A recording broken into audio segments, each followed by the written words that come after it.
so that they are without excuse. For although they knew God, they did not honor him as God or give thanks, but became futile in their reasonings, and their senseless hearts were darkened. Claiming to be wise, they became fools. And just as they did not see fit to acknowledge God, God gave them over to a depraved mind. Now in the King James, depraved, that word depraved is translated reprobate. And it's translated from a Greek word which has a number of meanings. That is, not approved, not past standing the test.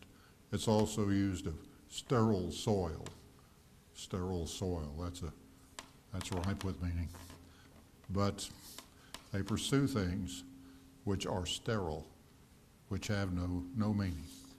But they do, in their minds at least, explain away the existence of God.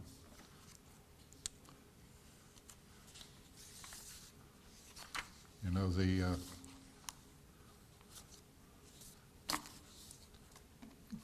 in Matthew Henry's commentary on the passage from Judges, thus those who have forsaken the good ways of God, which they have once known and professed, commonly grow most daring and desperate in sin, and have their hearts hardened.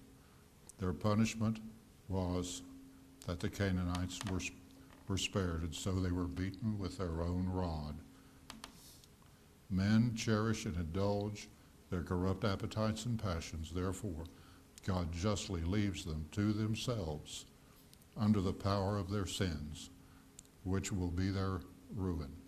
God has told us how deceitful and desperately wicked our hearts are, but we are not willing to believe it until by making bold with temptation we find it true by sad experience.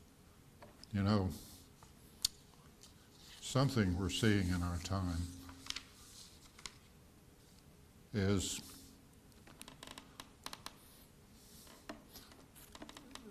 and it seemed to come out of nowhere, just the corruption in our schools of it. I mean, you've heard about it. You've seen it in the news, how the most bizarre, the most perverse things are being taught. And it reminded me, and it just seemed to burst upon us. It seemed to come out of nowhere. And it reminds me of an exchange from an old novel. It went like this. A man is asked, "How did you go bankrupt?" And he said it happened two ways, gradually and then all at once. The ground was being prepared